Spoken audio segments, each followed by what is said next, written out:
5G alarm వల్ల సైట్‌కి అయితే విజిట్ అయ్యాను. మంకీస్ ఉండడం వల్ల సైట్‌లో పదే పదే అలారమ్స్ అనేది రిపీట్ అవుతున్నాయి.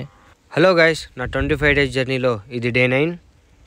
5G అలారం ఎందుకు వచ్చిందంటే మంకీస్ ఆర్ఆర్హెచ్ షిప్రీ కేబుల్ లేదా పవర్ కేబుల్ని అయితే డిస్టర్బ్ చేసి ఉంటాయి.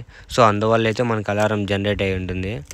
కనిపిస్తున్న షిప్రీ కేబుల్ని అయితే మంకీస్ డ్యామేజ్ చేశాయి. ఇప్పుడు కిందకెళ్ళి అయితే షిప్రీ కేబుల్ తీసుకురావాలి. షిప్రీ కేబుల్ అయితే తీసుకొచ్చి ఆర్ఆర్హెచ్ పవర్ ఆపేసి షిప్రీ కేబుల్ అయితే చేంజ్ చేశాను. అలాగే చేంజ్ చేసుకుంటూ కేబుల్ రూటింగ్ చేసుకుంటూ కిందకైతే వచ్చేసా.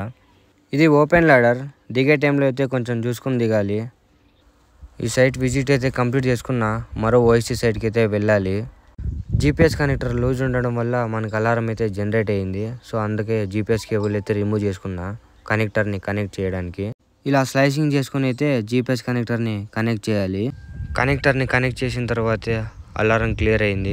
కేబుల్లోకి వాటర్ వెళ్లకుండా ఇన్సులేషన్ టేపు, బెదర్ ప్రూఫ్ టేప్ అయితే వేసుకున్నా. ఓకే, మరొక అప్డేట్తో డే 10లో కలుద్దాం.